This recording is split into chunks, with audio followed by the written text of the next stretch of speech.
বক্তব্যের বিষয় যাকাত সংক্ষিপ্ত আলোচনা হবে। আমরা যদি যাকাত না দিই, সরকারিভাবে যদি ক্ষমতা থাকে, তাহলে জোর করে পিটিয়ে যাকাত আদায় নিতে পারে। আলোচনা হলো যাকাতের পরিমাণ কি হতে পারে। আরএস টিভি বাংলা ফাইট ইন্নাল সঠিক পথের অনুসারী। নাহমাদুহু ওয়া নাস্তাঈনুহু ওয়া নু'মিনু বিহি ওয়া নাতাওয়াক্কালু আলাইহি ওয়া নাউযু বিল্লাহি মিন শুরুরি আনফুসিনা ওয়া মিন সাইয়্যাতি আ'মালিনা মান ইয়াহদিহিল্লাহু ফালা মুদিল্লা লাহু ওয়া মান ইউদ্লিল ফালা হাদিয়া লাহু أشهد أن لا إله إلا الله وحده لا شريك له وأشهد أن محمدا عبده ورسوله أما بعد فإن خير الحديث كتاب الله وخير الهدى هدى محمد صلى الله عليه وسلم وشر الأمور محدثاتها وكل محدثة بدعة وكل بدعة ضلالة وكل ضلالة في النار. أعوذ بالله من الشيطان الرجيم. خذ من أموالهم صدقة تطهرهم وتزكيهم بها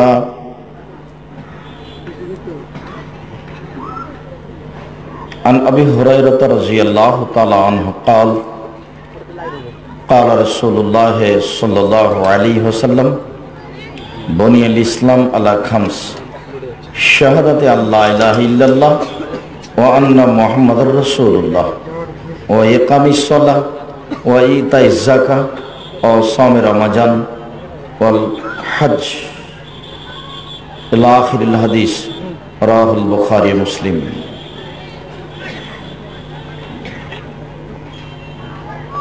عن عبد الله بن عباس رضي الله تعالى عنه قال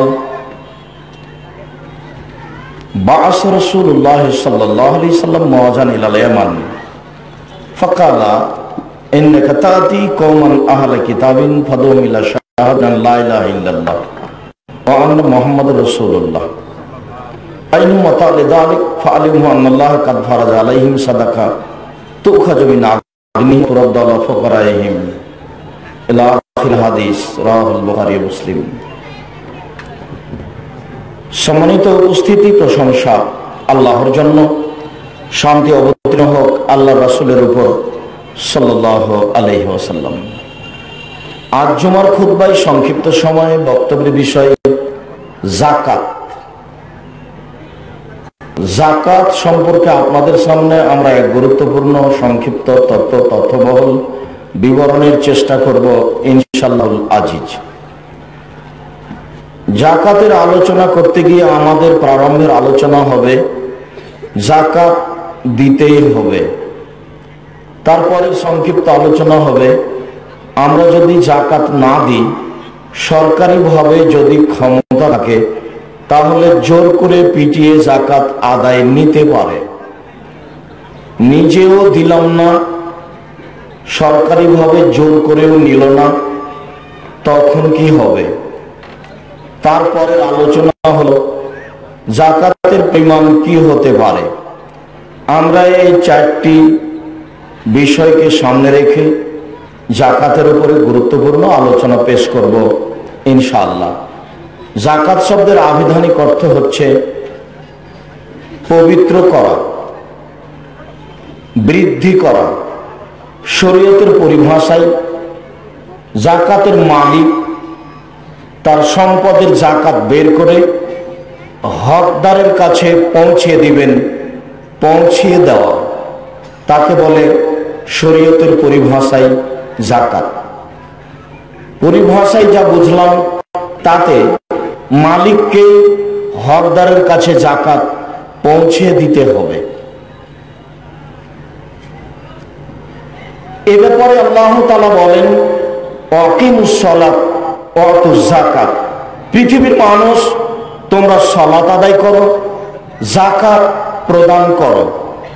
বহু জায়গাতে আল্লাহ তাআলা সালাতের কথা বলেছেন, যাকাতের কথা বলেছেন পাশাপাশি। আল্লাহ তাআলা এই কথা বলেছেন অতুকাদ্দিমু লিআনফুসিকুম মিন খাইরিন তাজিদুহু ইনদাল্লাহ, তোমরা তোমাদের অর্থ সম্পদ হতে তোমাদের পরকালীন কল্যাণের জন্য যাকাত দিয়ে দাও, যার ফলাফল তোমরা তোমাদের প্রতিপালকের কাছে পাবে। আল্লাহ তাআলা বলেন খুয মিন আমওয়ালিহিম সাদাকাতান তুতাহিরুহুম ওয়া তুযাক্কিহিম বিহা। মুহাম্মদ সাল্লাল্লাহু আলাইহি ওয়াসাল্লাম, আপনি জনগণের অর্থ সম্পদের যাকাত বের করে তাদের পবিত্র করুন। জনগণের অর্থ সম্পদের যাকাত বের করে তাদের অর্থ সম্পদকে পবিত্র করুন। অত্র আয়াতে বোঝা যায় মানুষ যদি অর্থ সম্পদের যাকাত বের না করে তাহলে তা অপবিত্র থাকবে। যা খেয়ে ইবাদত করলে আল্লাহ তাআলা ইবাদত কবুল করবেন না। আল্লাহ তাআলা বলেন ওয়াতু হাক্কাহু ইয়াওমা হাসাদিহি, যেদিন তোমরা শস্য কেটে আনছো সেই দিনই তার যাকাত বের করে দাও। শস্য যেদিন কাটতে হয় সেই দিনই হিসাব নিকাশ করে শস্যের যাকাত দিয়ে দিতে হয়, যা আল্লাহ তাআলা আদেশ করেন। যেগুলো শস্য মাটি থেকে উৎপাদন হয় যতবার হবে ততবার যাকাত দিতে হয়, আর যেগুলি অর্থ সম্পদ মাটিতে উৎপাদন হয় না, বিভিন্নভাবে আসে, সেগুলি বছর লাগে। স্বর্ণ চাঁদি হীরা মুক্তা টাকা, আল্লাহ তাআলা এখানে যাকাত দেওয়ার জন্য আদেশ করেছেন। ওসর যাকাত শস্যের বের করে দিতে বলেছেন। মহান আল্লাহ বলেন ওয়াল্লাযীনা ফি আমওয়ালিহিম হাক্কুম মালুম লিস-সাইলি ওয়াল মাহরুম, নিশ্চয় যাদের অর্থ সম্পদ রয়েছে তাদের অর্থ সম্পদে হক রাখে নিঃস্ব মানুষ, বঞ্চিত মানুষ। যারা নিঃস্ব তারা তাদের অর্থ সম্পদে হক রাখে। এই বাচ্চা ওখানে দাঁড়িয়ে আছো কেন? বসো। আপনারা যারা আশেপাশে আছেন জুমার খুতবা চলাকালীন আপনাদের দাঁড়িয়ে থাকা আপনাদের বিবেচনায় আসে কি করে? দাঁড়িয়ে থেকে অবস্থা লক্ষ্য করা পরিবেশ আপনাদের হয় কি করে? নিজেকে এত সাধারণ দুর্বল মনে করলে হবে? নিজেকে একজন সুশিক্ষিত সুন্দর ভদ্র নম্র মানুষ মনে করতে হবে, তাহলে সব কাজ সহজ হবে। অত্র আয়াতে আল্লাহ তাআলা যাদের অর্থ সম্পদ রয়েছে তাদের অর্থ সম্পদের নিঃস্ব মানুষ হক রাখে বলে আল্লাহ তাআলা বলেন, তার মানে তারই হক আছে আমার কাছে, তার হক আমি দিতে বাধ্য। ওটা তার হক, তার অধিকার আমার কাছে আছে, এই কথা আল্লাহ তাআলা বলেন। আবু হুরায়রা রাদিয়াল্লাহু তাআলা আনহু বলেন রাসূল সাল্লাল্লাহু আলাইহি ওয়াসাল্লাম বলেছেন বুনিয়াল ইসলাম আলা খামস, ইসলাম নির্ভর করে 5টি ভিত্তির উপর। ইসলামের মূল ভিত্তি হলো 5টি। এক, শাহাদাতে আল্লা ইলাহা ইল্লাল্লাহ ওয়া আন্না মুহাম্মাদুর রাসূলুল্লাহ, এই বলে সাক্ষ্য দেওয়া যে আল্লাহ ছাড়া কোনো মাবুদ নেই, এই বলে সাক্ষ্য দেওয়া যে মুহাম্মদ আল্লাহর রাসূল, এই বলে সাক্ষ্য দেওয়া যে আল্লাহ ছাড়া কোনো মাবুদ নেই। এই কথার অর্থ ভারত বাংলাদেশ পাকিস্তানের লোকেরা তেমন বুঝে না যে আমি সাক্ষ্য দিচ্ছি আল্লাহ ছাড়া কোনো মাবুদ নেই, এইটা কি? যার কারণে আমরা দিন রাত বলছি আশহাদু আল্লা ইলাহা ইল্লাল্লাহ আমরা বুঝতে পারিনি যে কি বলছে, আর বুঝার প্রয়োজন মনে করি না। মুহাম্মদ সাল্লাল্লাহু আলাইহি সাল্লাম আত্মীয় স্বজনকে বলেছিলেন, চাচা চাচিকে বলেছিলেন যে বলেন আমি সাক্ষ্য দিচ্ছি আল্লাহ ছাড়া কোনো মাবুদ নেই। তখন আত্মীয় স্বজন ক্ষেপে আগুন হয়ে গেছিল। তারা বলল, ছি ছি ছি ছি ছি, এ কেমন মানুষ, এ কেমন ঘরের ছেলে, এ 360 জন মাবুদকে বাদ দিয়ে বলে একজন মাবুদ, তবু নাকি সপ্তম আকাশের উপরে আছে। এইটা কি আর মানা যায়? একে হত্যা করতে হবে, নইলে দেশ থেকে তাড়িয়ে দিতে হবে, নইলে বন্দী করতে হবে। এ মাবুদকে বন্ধ করে কি করে, মাবুদকে বাতিল করে কি করে? আমরা বলি কিন্তু আমাদের কোনো অসুবিধা হয় না। আমি সাক্ষ্য দিচ্ছি আল্লাহ ছাড়া কোনো মাবুদ নেই। এই কথার অর্থ হলো এই যে আমি কথা বলছিলাম, টিকটিকি টিকটিক করলো, তার বললাম যে ঠিক বলেছি। আমি সাক্ষ্য দিচ্ছি আল্লাহ ছাড়া কোনো মাবুদ নেই, এই কথা বলে যে সে এই কথা বলবে না যে আমি ঠিক বলছি, টিকটিকি বলছে।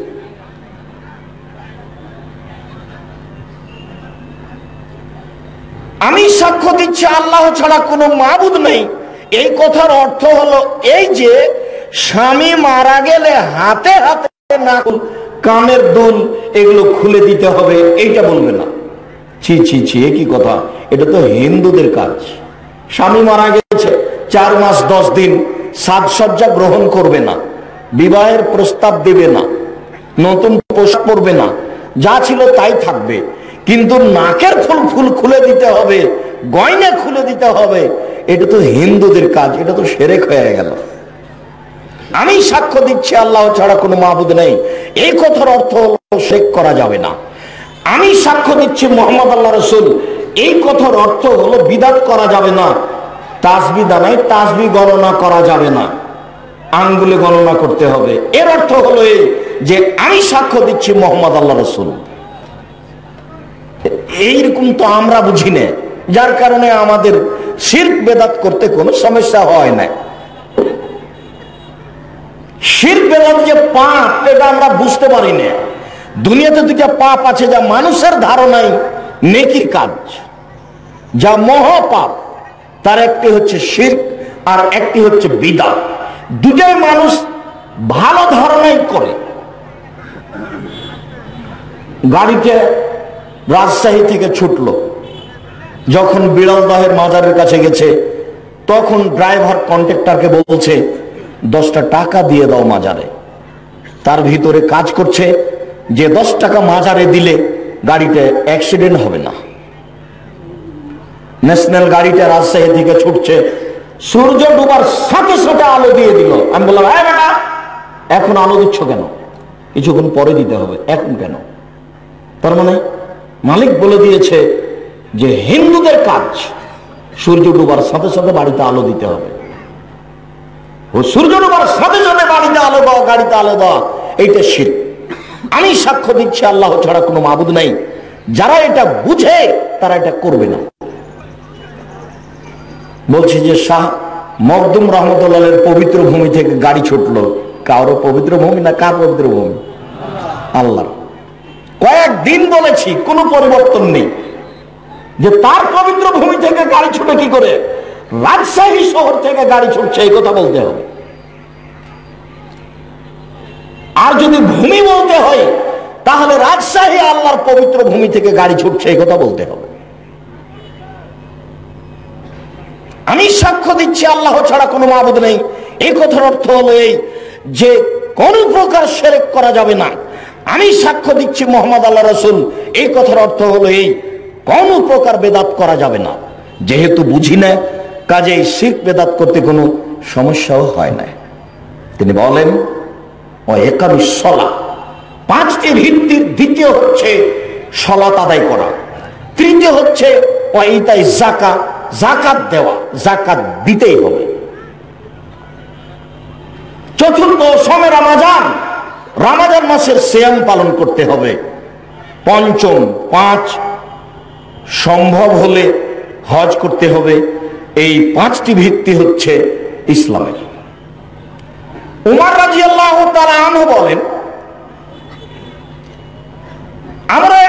আল্লাহ রাসূলের পাশে বসেছিলাম, ইজ তালা আলাইনা রাজুলুন শাদীদু বায়াজিস সিয়াবে শাদীদু সাদিস সারে লা ইউরা আলাইহা আসারু সাফার ওয়া লা ইয়ারফু আহাদুম মিন্না।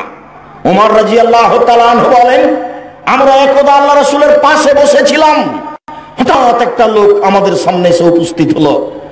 তার গায়ে কাপড় ছিল ধপধপে সাদা, মাথায় চুল ছিল কুচকুচে কালো, মাথার চুল খুব কালো, গায়ের পোশাক খুব সাদা।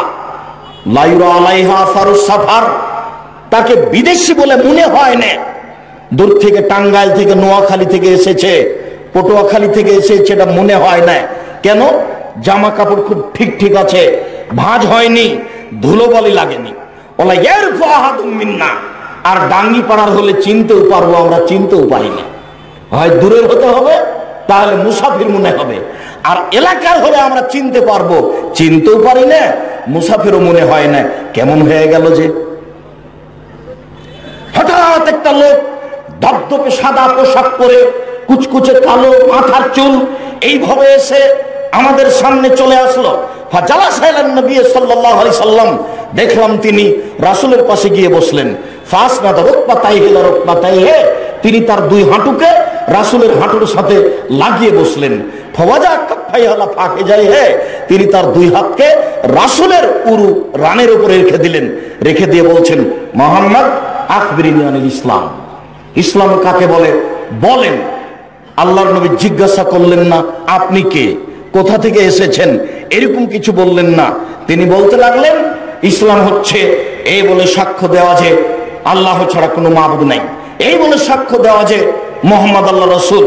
ইসলাম হচ্ছে যে 5 ওয়াক্ত সালাত আদায় করতে হবে, যাকাত দিতে হবে, সিয়াম পালন করতে হবে, হজ করতে হবে। জিজ্ঞাসাকারীর এই পর্যন্ত বলতেই, আল্লাহ রাসূল এই পর্যন্ত বলতেই আগন্তুক জিজ্ঞাসাকারী বলছেন, সাদাক্তা, ঠিক বলেছেন। আমরা তো অবাক হয়ে গেলাম, এ আবার কেমন কথা? যিনি জিজ্ঞাসা করেন তিনি বলেন ঠিক হয়েছে, তাহলে কি তিনি তার জানা কথা জিজ্ঞাসা করছেন? হঠাৎ এসে আমাদের নবীকে জিজ্ঞাসা করলেন ইসলাম কাকে বলে। তা আমাদের নবী বললেন, ইসলাম হচ্ছে সালাত আদায় করতে হবে, যাকাত দিতে হবে, সিয়াম পালন করতে হবে, হজ করতে হবে। এই পর্যন্ত বলতেই আগন্তুক বলছেন ঠিক বলেছেন। আমরা তো অবাক হয়ে গেলাম, কেমন কথা হলো? যিনি জিজ্ঞাসা করেন তিনি আবার সত্যায়ন করেন, হ্যাঁ ঠিক বলেছেন। আবার তিনি জিজ্ঞাসা করলেন, আখবিরিনি আনিল ঈমান, ঈমান কাকে বলে বলেন। আমাদের নবী বলতে লাগলেন, আনতুমিনা বিল্লাহি ওয়া মালাইকাতিহি ওয়া কুতুবিহি, ঈমান হচ্ছে আল্লাহকে মেনে নিতে হবে, ফেরেশতাকে মেনে নিতে হবে, নবীকে মেনে নিতে হবে, ভাগ্যকে মেনে নিতে হবে, বিচারের দিনকে মেনে নিতে হবে। তিনি বললেন, সাদাক্তা, ঠিক বলেছেন। আশ্চর্য, যিনি জিজ্ঞাসা করেন তিনি সত্যায়ন করেন। তিনি আবার বললেন, আখবিরিনি আনিস সাআত, কিয়ামত কাকে কবে হবে বলেন।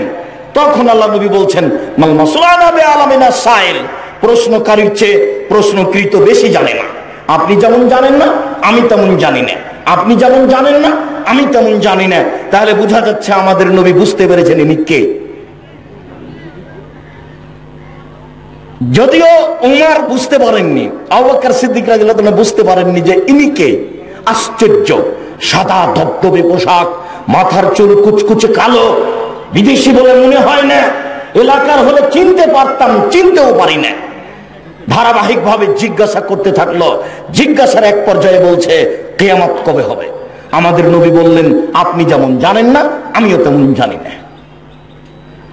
তখন আবার জিজ্ঞাসাকারী বলছেন, আখবিরিনি আন আমারতিহা, আচ্ছা ঠিক আছে, কিছু লক্ষণ বলেন, কি দেখে বুঝতে পারবো কিয়ামত হবে।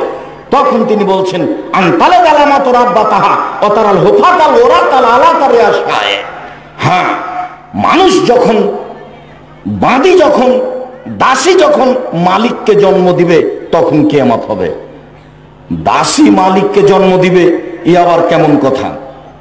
এই কথার অর্থ হলো, ছেলে মেয়ে যখন মায়ের সাথে বাপের সাথে কাজের লোকের মতো আচরণ করবে তখন কিয়ামত হবে। এটা হলো কিয়ামতের লক্ষণ। আর একেবারে নিঃস্ব মানুষ, বিলের ধারে গামছা পরে খালি পায়ে ছাগল চড়াতো, তারা অট্টালিকা বানাবে, বিশাল প্রাসাদের মালিক হবে, খালি পায়ে গামছা পরে বিলের ধারে ছাগল চড়াতো। এরকমই মানুষ প্রাসাদ তৈরি করে গর্ব করবে, তখন কিয়ামত হবে। তারপরে তিনি চলে গেলেন। আমাদের নবী বললেন, তোমরা কি বলতে পারো ইনি কে? ইনি হচ্ছেন জিবরাইল, আতাকুম ইয়াল্লুমকুম দীনাকুম। ইনি এসেছিলেন তোমাদেরকে দিন শিখিয়ে দেওয়ার জন্য। বুখারী মুসলিম। সম্মানিত দিনী ভাই বোন, অত্র লম্বা হাদিসের একটা অংশ হলো এই যে যাকাত দিতে হবে। তার আগের হাদিসেরও বিবরণ হলো এই যে যাকাত দিতে হবে। তার আগের আয়াতগুলির বিবরণ হলো এই যে যাকাত দিতে হবে। আব্দুল্লাহ ইবনে আব্বাস রাদিয়াল্লাহু তাআলা আনহু বলেন, বাস রাসূলুল্লাহ সাল্লাল্লাহু আলাইহি সাল্লাম মুআযান ইলাল ইয়ামানে, আল্লাহর নবী মুআজকে ইয়ামান দেশে পাঠালেন।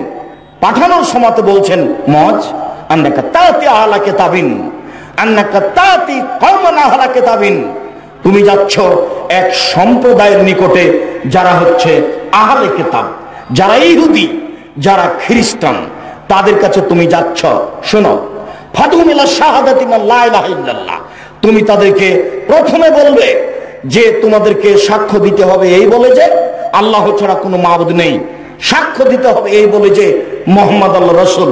প্রথম কাজ হবে এটাই হলো শিরক না করা, যেটা আরবীরা জোরালো ভাবে পালন করে, তারা অন্তত শিরক করে না, অন্য পাপ করতে পারে। শুনুন সম্মানিত দিনী ভাই বোন, রাসূল সাল্লাল্লাহু আলাইহি সাল্লাম বলেন, মুআজ তুমি সর্বপ্রথমে মানুষকে বলবে, মানুষ বলবে আমি সাক্ষ্য দিচ্ছি আল্লাহ ছাড়া কোনো মাবুদ নাই, মানুষ বলবে আমি সাক্ষ্য দিচ্ছি মুহাম্মদ আল্লাহর রাসূল। ফাইনুমা তাবলি দালিক, তারা যদি এই কথা মেনে নেয় তাহলে তুমি বলবে আল্লাহ কাদ ফারাজা আলাইহিম খামসা সালাওয়াতিন ফিল ইয়াউমি ওয়াল লাইলা, 24 ঘন্টায় আল্লাহ তাআলা 5 ওয়াক্ত সালাত ফরজ করেছেন। তার মানে স্বীকৃতির পরেই সালাত, স্বীকৃতির পরেই সালাত। 24 ঘন্টায় দিন রাতে 5 ওয়াক্ত সালাত আদায় করতে হবে। ফাইনুমা তাওলি দালিক, তারা যদি এটা মেনে নেয় তাহলে তুমি বলে দিও ইন্নাল্লাহ কাদ ফারাজা আলাইহিম সাদাকা তুখাযু মিন আগনিহিম ওয়া তুরাদ্দু আলা ফুকরাইহিম, মানুষের কাছ থেকে যাকাত নিতে হবে, ধনীদের কাছ থেকে যাকাত নিতে হবে, গরিবদের মাঝে বন্টন করে দিতে হবে। তবে সাবধান, তুমি ওই কারাইমা আলাইহিম, যাকাত নেওয়ার সময় তাদের সবচেয়ে দামি সম্পদটা নিবা না, মধ্যম সম্পদ নিবা। নেওয়ার সময় যদি সবচেয়ে ভালো নাও তাহলে তারা কষ্ট পাবে। মনে রেখো, যদি ভালোটা নেও সব সময় তাহলে তুমি হবে জালেম আর ও হবে মাজলুম। যদি কোনো দোয়া করে তাহলে তোমার তার দোয়ার মাঝে আর আল্লাহর মাঝে কোনো অন্তরাল থাকবে না, বলার সাথে সাথে কবুল হয়ে যাবে। আদায়ের ব্যাপারে সাবধান থেকো। সম্মানিত সম্মেলনের দিনী মুসলিম ভাই বোন, বলছিলাম এই পর্যন্ত বলে সংক্ষিপ্ত বিবরণে যাকাত আপনাকে দিতেই হবে, যাকাত আপনি দিতে বাধ্য। একাধিক আদেশ আল্লাহ তাআলার, একাধিক আদেশ মুহাম্মদ সাল্লাল্লাহু আলাইহি সাল্লামের, যাকাত দিতেই হবে। পৃথিবীর প্রত্যেকটা পুরুষ নারী যাকাত দিতে বাধ্য। যাকাত না দিলে কি হবে? যাকাত যদি আমি না দিই তাহলে সরকারিভাবে আমার বাসায় এসে হাতে রশি দিয়ে খুঁটির সাথে বেঁধে পিটিয়ে যাকাত আদায় করে নেবেন, সেটা জায়েজ। যাকাত আদায়কারী আমার সম্পদ থেকে জোর করে যাকাত নিয়ে নিতে পারে।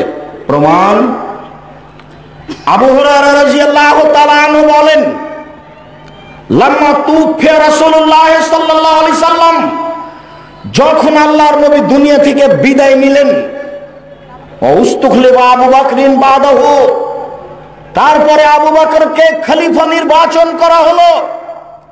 আল্লাহর নবী দুনিয়া থেকে চলে গেলেন, খলিফা নেতা হলেন আবু বকর সিদ্দিক রাদিয়াল্লাহু তাআলা আনহু। ওয়া কাফারা মান কাফারা মিনাল আরব, ওই সময়ে অনেকেই ইসলামের কিছু অংশ অস্বীকার করলো, বলল যাকাত দিব না, সালাত আদায় করব। কিছু কিছু করবে, কিছু কিছু করবে না। যাকাত দিব না, সালাত আদায় করব। নিজে কষ্ট করে উপার্জন করে যাকাত দেওয়া কাজটি ভারী কাজ।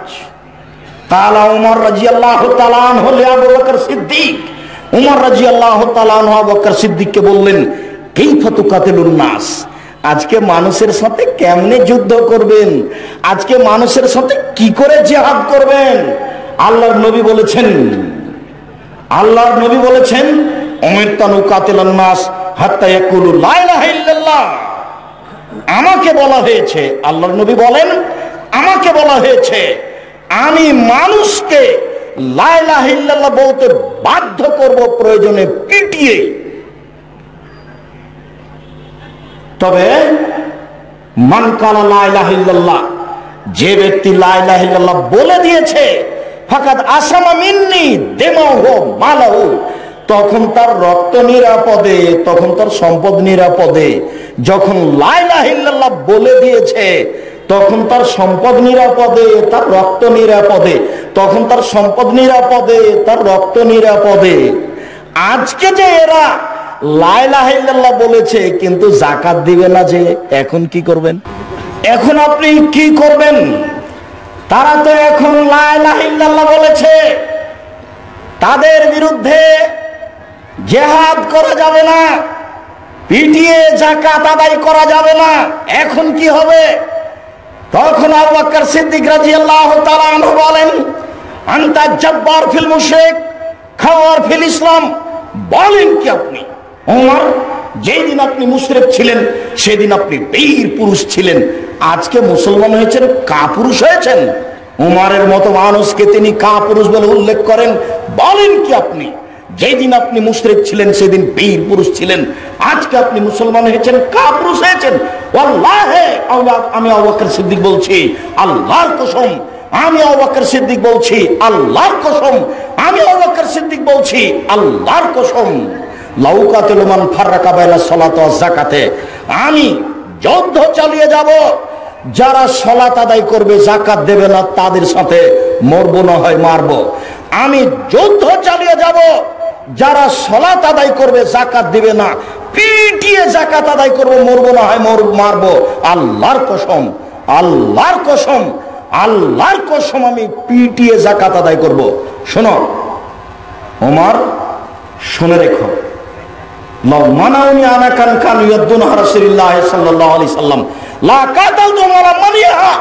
যাকাত তো বহু দূরের কথা ওমর, মনে রেখো, যাকাত তো বহু দূরের কথা। রাসূলের যুগে যাকাত দিতে এসে ধান দিয়েছে, বস্তাও দিয়েছে। রাসূলের যুগে যাকাত দিতে এসে গরু দিয়েছে, রশিও দিয়েছে। আজকে যদি গরু দেয়, রশি না দেয়, ধান দেয়, বস্তা না দেয়, ধান তো দূরের কথা, রশির জন্য, বস্তার জন্য যুদ্ধ চালিয়ে যাব, মারবো না হয় মরবো, পিটিয়ে বস্তা আদায় করব, পিটিয়ে রশি আদায় করব। এই পদ্ধতি রাসূলের যুগে ছিল। আমি আবু বকর সিদ্দিক বলছি আমার যুগে সরিষা সম পরিমাণ 19-20 হবে না। মনে রেখো। তুমি কি বুঝলেন? হাদিস মুসলিম। তার মানে যদি আপনার যাকাত দেওয়ার অর্থ সম্পদ যাকাত দেওয়ার মতো হয়ে থাকে, আর যদি আপনি না দেন, সরকারিভাবে পিটিয়ে যাকাত আদায় করবে এবং তা বৈধ প্রমাণে মুসলিম। যাকাতকে অত সাধারণ ভাববেন না। যাকাত দিয়ে আর একজনের রুজি হয়, যাকাত দিয়ে মানুষের সামাজিক সেবা হয়, যাকাত দিয়ে প্রতিষ্ঠান চলে ভারত, বাংলাদেশ, পাকিস্তানের। যাকাতকে আপনি অত সাধারণ জিনিস মনে করিয়েন না। যাকাত একটা বিশাল শক্তিশালী সম্পদ, যা দিয়ে অসহায় মানুষের পথ করা হয়, যা দিয়ে নিঃস্ব প্রতিষ্ঠানগুলিকে সহযোগিতা করা হয়। তার ক্ষমতা অনেক বেশি, যেটা জোর করে আদায় করার জন্য আবু বকর সিদ্দিক রাদিয়াল্লাহু তাআলা আনহু বলেন। সম্মানিত সম্মেলনের দ্বীনি মুসলিম ভাই বোন, এই পর্যন্ত যা বুঝলাম তাতে আমি যাকাত দিতে বাধ্য। আমি যদি যাকাত না দিই তাহলে বুঝলাম আমার নিকট থেকে পিটিয়ে যাকাত আদায় করতে পারে, যা জায়েজ। আমি নিজে থেকেও দিলাম না, পিটিয়ে আদায় করা হলো না, তাহলে কি হবে? আমি নিজে থেকেও দিলাম না, পিটিয়ে আদায় করা হলো না, তাহলে কি হবে? মহান আল্লাহ বলেন, ওয়াল্লাযীনা ইয়াকনিযুনা আয-যাহাবা ওয়াল ফিদ্দা ওয়া লা ইউনফিকুনাহা ফী সাবিলিল্লাহ, যাদের অর্থ সম্পদ স্বর্ণ চাঁদি আছে তারা যাকাত দিল না।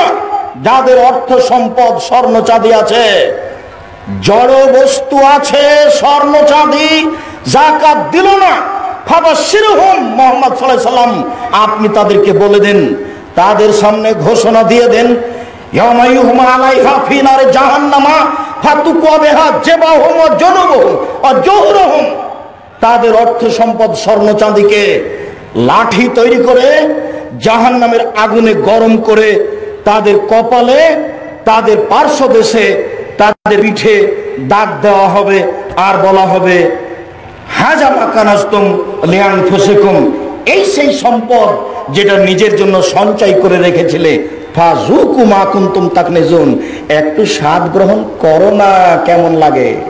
একটু স্বাদ গ্রহণ করো না, কেমন লাগে?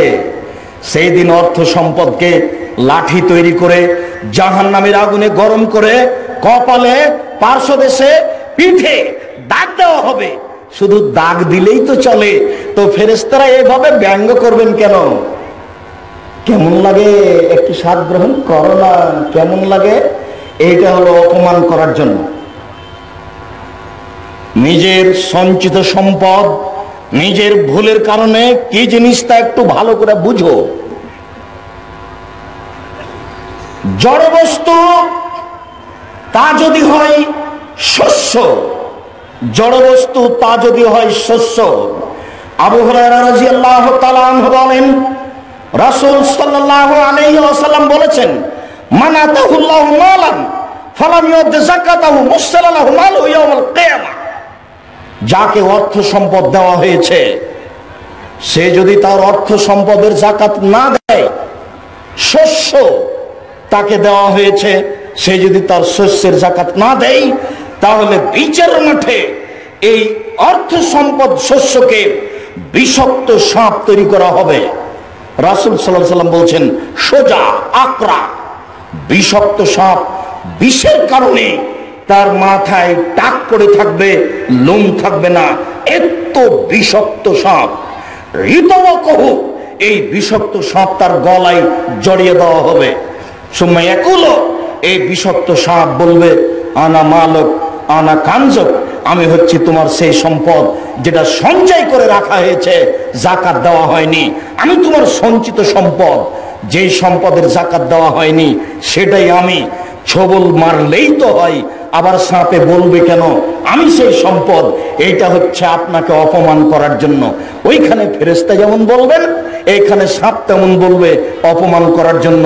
সম্মানিত আমাদের সম্মেলনের উপস্থিত মুসলিম ভাই বোন, বিষয়টি বুঝে বিবেচনা করে যাকাতের ব্যাপারে প্রস্তুতি ও সতর্ক হওয়ার জন্য অনুরোধ জানাচ্ছি। আল্লাহ তৌফিক দান করো। আল্লাহুম্মা সাল্লি আলাইহি, আল্লাহুম্মা বারিক আলাইহি।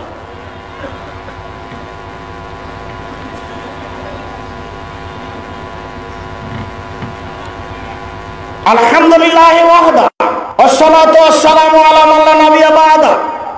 আবু হুরায়রা রাদিয়াল্লাহু তাআলা আনহু বলেন, রাসূল সাল্লাল্লাহু আলাইহি ওয়াসাল্লাম বলেছেন, মা মিন মুসলিমিন আতাহুল্লাহু এবেল আও বাকার আও গানাম, যে কোনো পুরুষ নারীকে যদি আল্লাহ তাআলা প্রাণী সম্পদ দেন, উট, গরু, ছাগল, যে কোনো পুরুষ নারীকে যদি আল্লাহ প্রাণী সম্পদ দেন, উট, গরু, ছাগল। এই ছেলেরাই, কাজ করার সময় তো তোমরা মুখে কথা বলো কেন? খুতবা চলে, আপোষে কথা বলাই নিষেধ। কি সম্মেলনে আপনাদের বলবো? বিবেচনা তো আর নেই। শিক্ষা ভিন্ন জিনিস, বিবেচনা ভিন্ন জিনিস। আর এমনিতে আর এখন শিক্ষা নেই। আল্লাহর নবী বলছেন যে বিদ্যা উঠে যাবে, মূর্খতা বর্ষণ হবে। কাল থেকে এসে দিন রাত খালি বাজারে ঘুরছেন আর জিনিস কিনছেন। দেশ কি মায়েরা খেয়েছেন? ওখানে জিনিস কিনা যাবে না। গ্রাম এলাকা কি মায়েরা খেয়েছেন? দেশে হাট বাজার নেই। কর্তৃপক্ষের নিকটে আমি বলবো, আপনারা সামনে বছর থেকে হোটেল দিবেন খাওয়ার, আর বই পুস্তক বিক্রি করবেন, অন্য কিছু নয়। এত ঘুরতে হচ্ছে কেন আপনাকে? এখানে আসারই লক্ষ্য উদ্দেশ্য ভুলে গেলে হবে? যা একটু পরে বলার জন্য আমি প্রস্তুতি নিয়ে আছি, আমি এই অংশটুকু বলি। প্রাণী হিসেবে যদি মানুষকে আল্লাহ তাআলা উট, গরু, ছাগল সম্পদ হিসেবে দিয়ে থাকেন, ওলা ইয়দ্দি যাকাতাহা আই ইয়দ্দি হাক্কাহা, যদি তার হক যথাযথভাবে আদায় না করে, যদি তার যাকাত বের না করে, রাসূল সাল্লাল্লাহু আলাইহি ওয়াসাল্লাম বলছেন উতিয়া বিহি ইয়াউমাল কিয়ামা, তাহলে উট, এই গরু, এই ছাগলকে বিচারের মাঠে আপনার সামনে নিয়ে আসা হবে। ওয়া আযামা মা ইয়াকুনু ওয়া আসনামাহ, সেই দিন হবে অতীব মোটা তাজা, তার চোড়াটা হবে খুব উঁচু, অতীব মোটা তাজা হবে। রাসূল সাল্লাল্লাহু আলাইহি ওয়াসাল্লাম বলছেন তাতাও হবে আকফাফেহা, সেই উট, সেই গরু, সেই ছাগল তার মালিককে পা দিয়ে ডলতে থাকবে, পা দিয়ে ডলবে।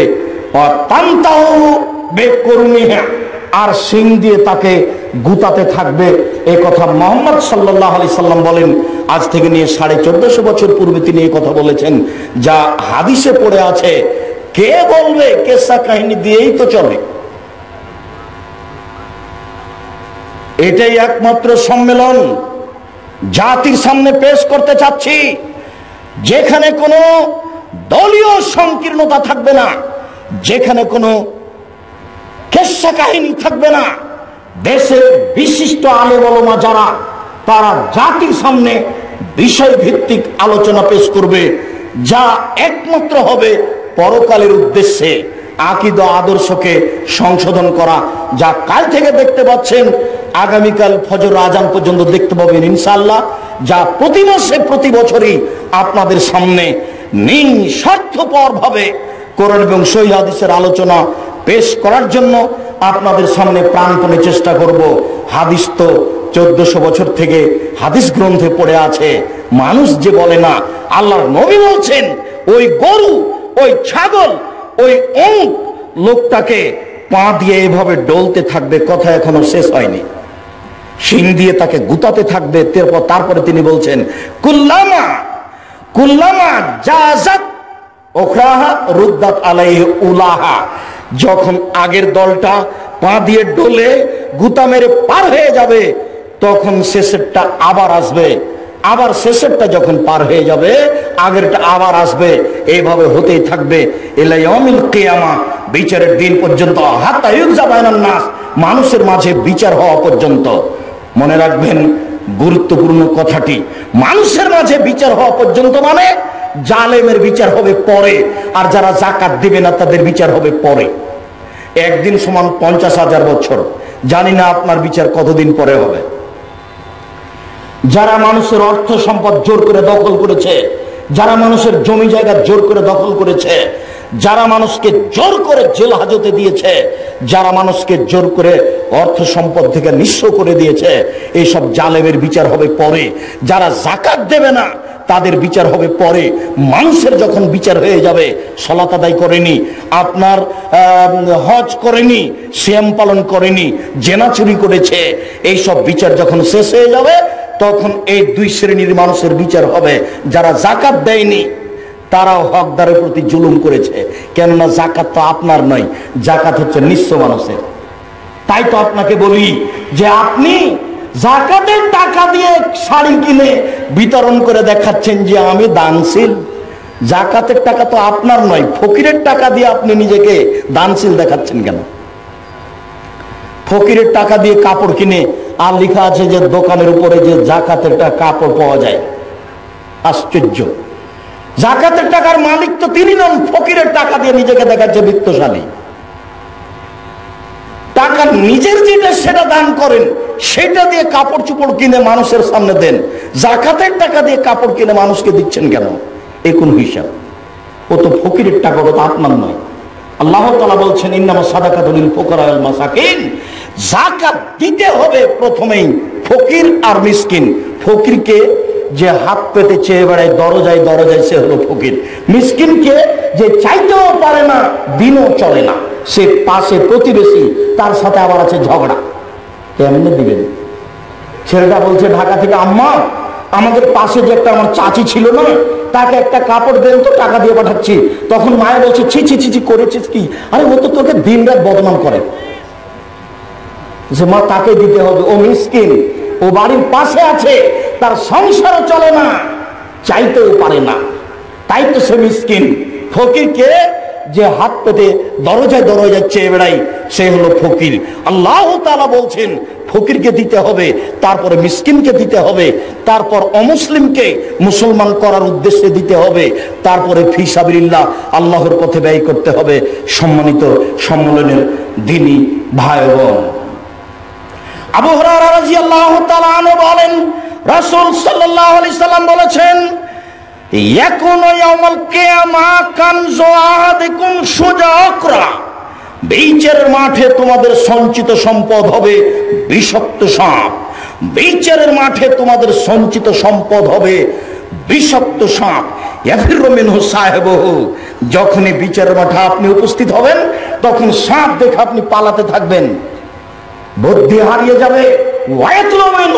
আর সাপ আপনাকে ধাওয়া করবে, সাপ পিছে পিছে আপনার ছুটে যাবে, আর আপনি আগে আগে দৌড়াতে থাকবেন। আল্লাহর নবী বলছেন, হাত্তা ইলকিমাহু আসাবিয়াহু, শেষ পর্যন্ত বাঁচার পথ হলো হাত। হাত দিয়ে মানুষ বাঁচতে চায়। বিচারের মাঠে জাহান্নামে নিয়ে যাওয়ার সময় পিছনে হাত বাঁধা থাকবে। মানুষ কি বিচারের মাঠ থেকে পালিয়ে যাবে? যে আল্লাহ হাত বেঁধে নিয়ে যাবেন, হাত বেঁধে নিয়ে যাবেন অপমান করার জন্য।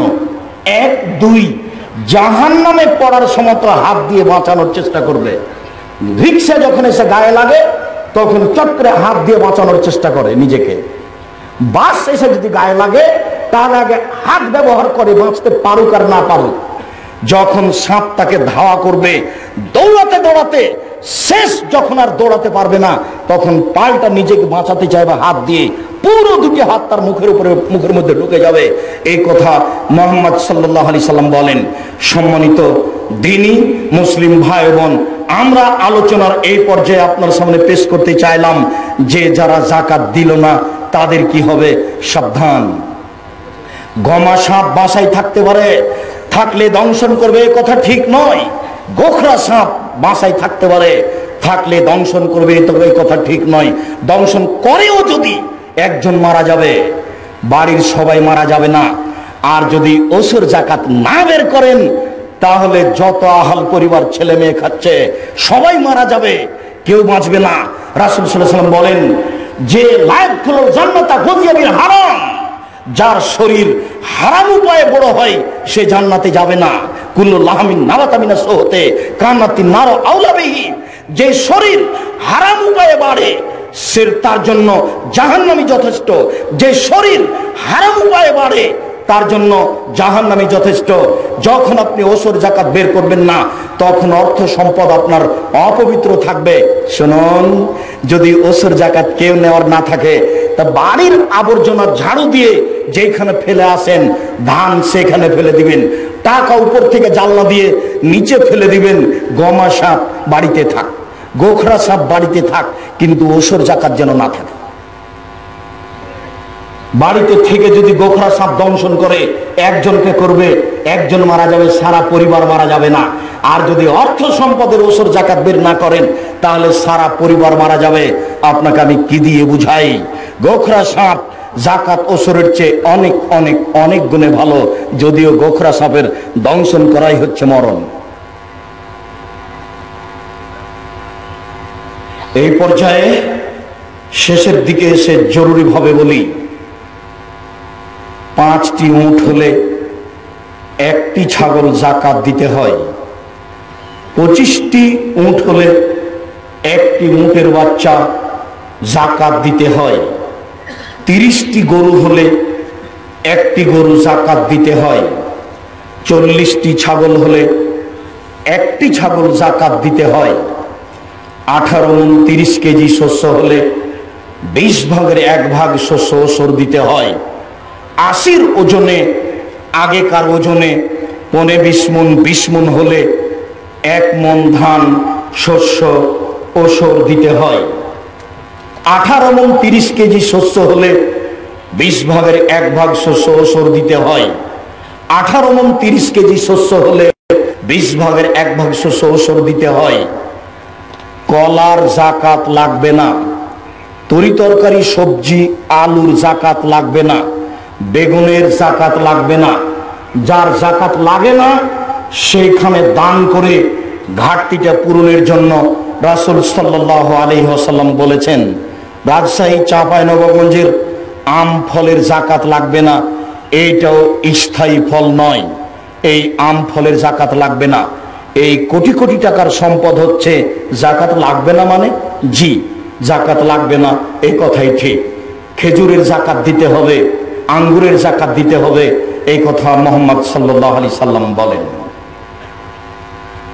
শস্য অংশ শেষ করে বলছি, স্বর্ণ যদি 7.5 ভরি থাকে, আপনার স্ত্রীর, আপনার মেয়ের, আপনার বৌমা, 3 জনই আপনার অধীনে আছে, এরা সবাই আপনার অধীনে থাকে। যখন পৃথক হয়ে যাবে তখন পৃথক, এরা আপনার অধীনে আছে। 3 জন মিলে যদি 7.5 ভরি স্বর্ণ হয়, বাজার মূল্য জিজ্ঞাসা করে শতকরা 2.5 টাকা জাকাত দিতে হবে।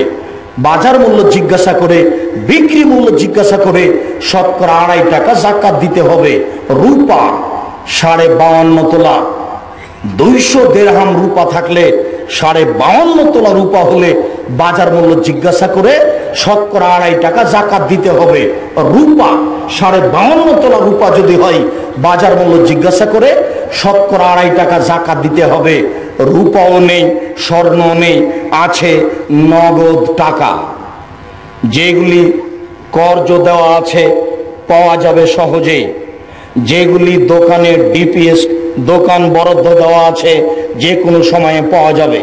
যেসব টাকা দিয়ে ডিপিএস খোলা আছে, যেসব টাকা ব্যাংকে অ্যাকাউন্টে আছে, যেগুলি ব্যবসা লেগে আছে, সব এক জায়গায় যোগ করে যদি 52.5 তোলা রূপা সমপরিমাণ বাংলাদেশের বর্তমান হিসাব অনুযায়ী 30 থেকে 35 হাজার টাকা হলে শতকরা 2.5 টাকা তাকে জাকাত দিতে হবে, সে দিতে বাধ্য। তবে রূপার দাম না ধরে যদি স্বর্ণের দাম ধরে, অর্থাৎ 7.5 ভরি স্বর্ণ সমমূল্য যখন টাকা হবে, বর্তমান বাজারে প্রায় 1.5 লক্ষ টাকা, কিছুদিন আগে প্রায় 2-2.5-3 লক্ষ টাকা হয়ে যেত। বর্তমান বাজারে 7.5 ভরি স্বর্ণ সমপরিমাণ আপনার এইসব টাকা সব মিলে, যে ডিপিএস খোলা আছে, আপনার টাকা ঋণ দেওয়া আছে, সহজেই পাবেন। দোকান বরাদ্দ আছে, সহজেই পাবেন। ব্যাংকে টাকা আছে, সহজে উঠাতে পারবেন। এই সব টাকা জমা করে যদি 7.5 ভরি স্বর্ণ সমমূল্য হয়, তাহলে শতকরা 2.5 টাকা জাকাত দিতে হবে, আপনি জাকাত দিতে বাধ্য।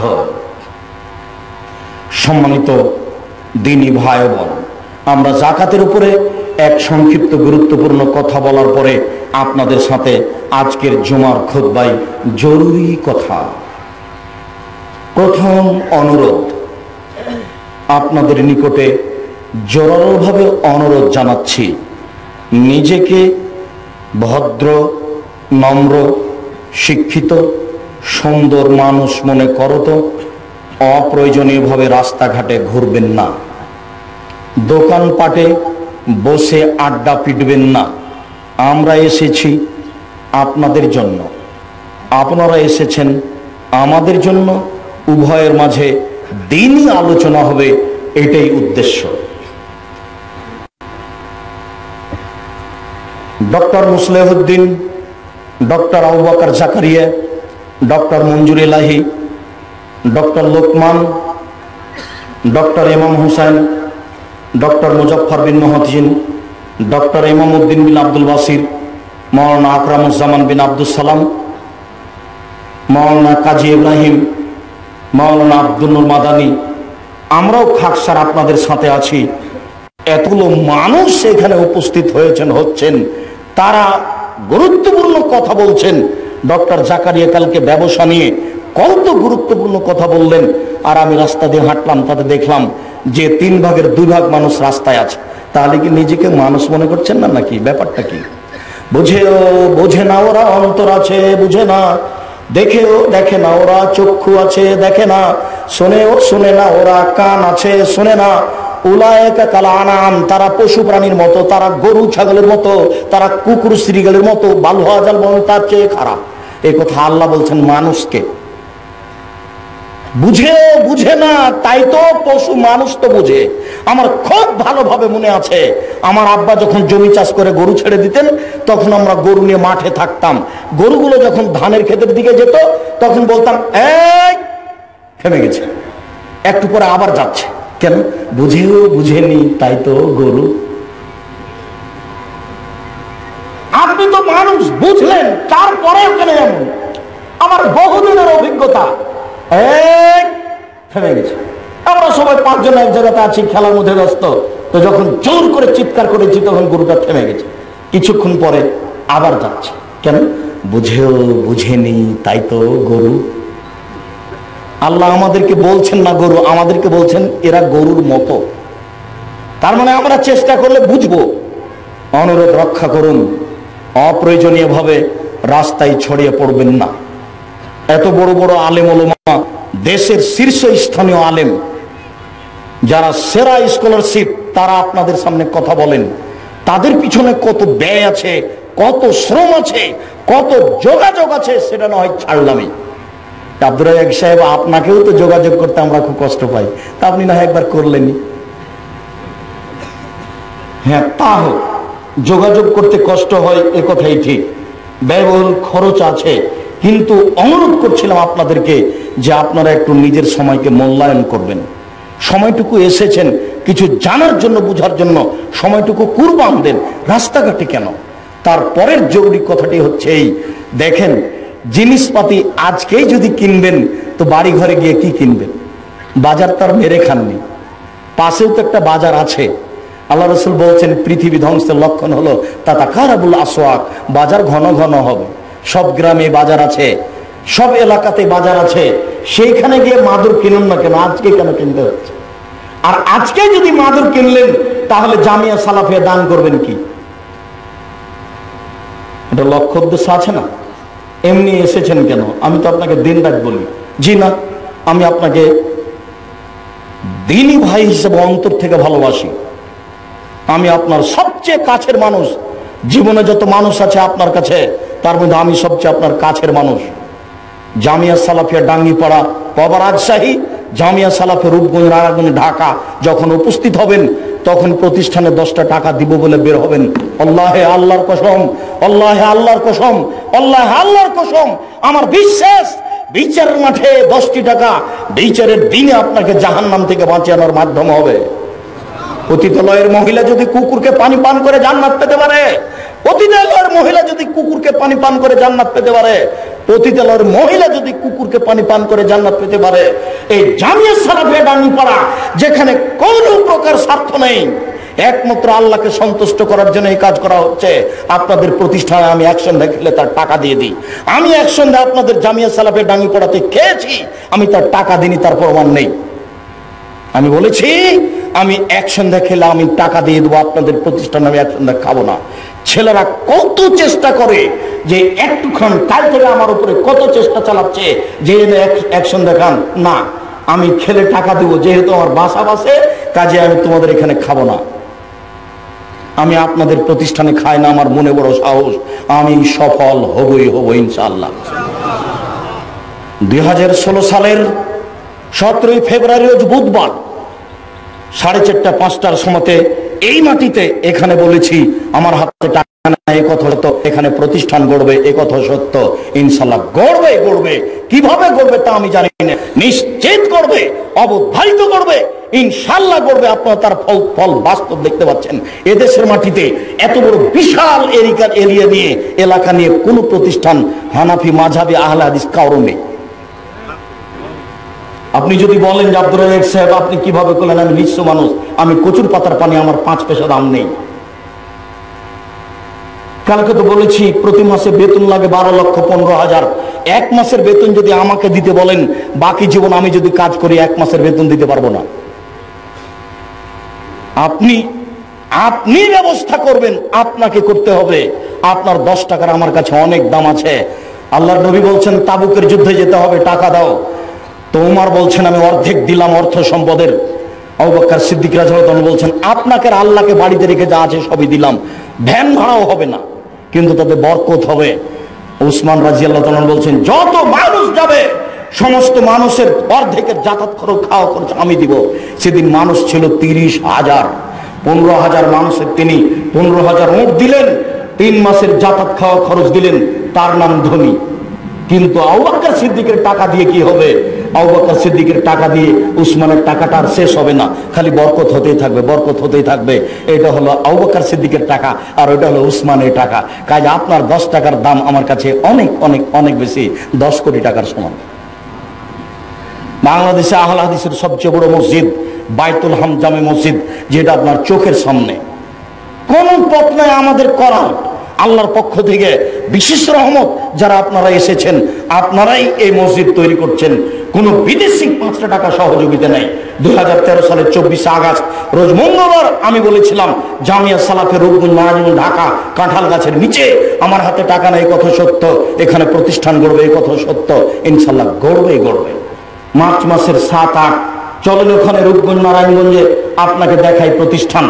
আমার পক্ষ থেকে শুধু একটা অনুরোধ রাখবেন, সেটা হলো এই, আল্লাহ আব্দুর রাজ্জাক সাহেবের প্রতিষ্ঠানকে তুমি কবুল করো। আমার অন্য দাবি কম, আমার এটাই আপনাদের কাছে জোরালো দাবি। কাজেই দাবির সাথে সাথে যেহেতু পয়সা ছাড়া কোনো কাজ হয় না, আসলে 5 টাকা সাথে করে আসবেন। আপনার 5 টাকাকে আমি 5 কোটি টাকার মতো মনে করি। অযথা এই ঝাড়ু কিনে, অযথা আজকে মাদুর কিনে টাকাটা নষ্ট করিয়েন না। আজকে মিষ্টি খেতে হবে, গোল্লা আজকে খেতে হবে। আমরা 19 বছর থেকে আছি, একদিনও চায়ের স্টলে বসিনি। আপনার এই আম চত্বরে তাহারিকে আমরা বেঁচে নেই, তা আমরা কি থাকতে পারি না? সম্মানিত দিনী ভাই বোন, আপনাদের কাছে জুমার খুতবার শেষে এসে আবারও জোরালো অনুরোধ জানাচ্ছি, আপনারা এই জামিয়া সালাফিয়ার সম্মেলনকে মূল্যায়ন করেন। সব সময় এখানে থাকার চেষ্টা করবেন, পেশাব পায়খানা ছাড়া বাইরে যাবেন না, জরুরি প্রয়োজন ছাড়া রাস্তায় চলাচল করবেন না। মনে হচ্ছে সবাই বাইরে হাঁটছেন, তাহলে আমাদের আলেম ওলামা, আপনাদের আলেম ওলামা যেগুলি বলছেন সেটা কি হচ্ছে? আর পয়সা অযথা খরচ করবেন না। কালকে জুমার দিনে বলেছি, যা খেলো তা পায়খানা, যা পড়লো তা পুরাতন, যা দিল তা দান তা জমা হলো। তো কাল থেকে এখন পর্যন্ত যা খেয়েছেন তা পায়খানা, যা কিনেছেন তা পুরাতন হবে, আজ হোক আর কাল হোক। যা দিয়েছেন তা জমা থেকে যাবে। আবারও বলছি, পতিতালয়ের মহিলা যদি কুকুরকে পানি পান করে জান্নাত পেতে পারে, তাহলে আপনি আপনার এই পয়সা দিয়ে বিচারের মাঠে জান্নাত পাবেন ইনশাআল্লাহ। এটাই সেই প্রতিষ্ঠান যেখানে কোনো শিরক হয় না, যেখানে কোনো বেদাত হয় না। সকল দিনই ভাই বোনকে তাদের অর্থ সম্পদের যথাযথ যাকাত বের করার অনুরোধ জানিয়ে, জামিয়া সালাফিয়ার জন্য আন্তরিকভাবে অন্তর থেকে দোয়া করার অনুরোধ জানিয়ে, সকলকেই মাসিক আল ইতিসাম পত্রিকা নেওয়ার অনুরোধ জানিয়ে, আমার জীবনে বড় সাধ, প্রায় ছেলেরা আমার ছাত্র। আব্দুল নূর মাদানী কালকে বক্তব্য দিচ্ছিল, আমার ছাত্র। ডক্টর মুজাফফর আমার ছাত্র, ডক্টর ইমামউদ্দিন আমার ছাত্র, ডক্টর আপনার ওই আব্দুল আলিম যে পরিবেশন করছে মাসিক আল ইতিসামের সম্পাদক আমার ছাত্র। আমার দৃঢ় বিশ্বাস আমি আমার ছাত্র দিয়ে ইংরেজি, বাংলা, আরবি, উর্দু এইসব ভাষায় পত্রিকা বের করতে পারবো ইনশাআল্লাহ। এখন বাংলা ভাষায় বের হচ্ছে। সকল দিনই ভাই বোনের উপরে আমি আন্তরিকভাবে অনুরোধ জানিয়ে বলছি, সবাই পত্রিকাকে মূল্যায়ন করবেন, যোগাযোগের জন্য একটা নিয়ে যাবেন। আল্লাহ আমাদের যারা মারা গেছে তুমি তাদের কবরের শাস্তি মাফ করো, আমরা যারা অসুস্থ তুমি তাদের আরোগ্য দান করো, আমরা যারা বেঁচে আছি তুমি তাদেরকে তোমার রাসূলের পদ্ধতি অনুযায়ী চলার তৌফিক দান করো। আমাদের যারা মারা গেছে তুমি তাদের কবরের শাস্তি মাফ করো। আমরা যারা এখানে সহযোগিতা করছি তুমি তাদের প্রতি বিশেষভাবে দয়া করো। যারা প্রশাসনের বিভিন্ন ধরনের পুরুষ নারী রয়েছে তাদের প্রতি তুমি বিশেষ রহমত নাজিল করো, তারা যেন আমাদেরকে ভালো দৃষ্টিতে দেখে। আমরা এখানে কোনো জঙ্গি তৎপরতা নিয়ে কাজ করি না, একমাত্র আল্লাহকে সন্তুষ্ট করার জন্য, মানুষকে পরকালমুখী করার জন্য এগুলো কাজ করে যাচ্ছি। আল্লাহ তুমি সকলের অন্তরকে পরিষ্কার করে দাও, তুমি আমাদের পাপকে ক্ষমা করে দাও, তুমি আমার ভবিষ্যৎ জীবনকে উজ্জ্বল করে দাও। আমরা যেন তোমার বিশেষ রহমত নিয়ে তোমার রাসূল সাল্লাল্লাহু আলাইহি ওয়াসাল্লামের পদ্ধতিতে চলতে পারি। এই দাবি, এই দাওয়া, এই দোয়া তোমার দরবারে রেখে আজকের জুমার খুতবা এখানে শেষ করলাম। সাল্লাল্লাহু আলাইহি ওয়াসাল্লাম। লাইক কমেন্ট চাই না, ভালো লাগলে দিন প্রচারের স্বার্থে শেয়ার করবেন, সাবস্ক্রাইব করে পাশে থাকার চেষ্টা করবেন।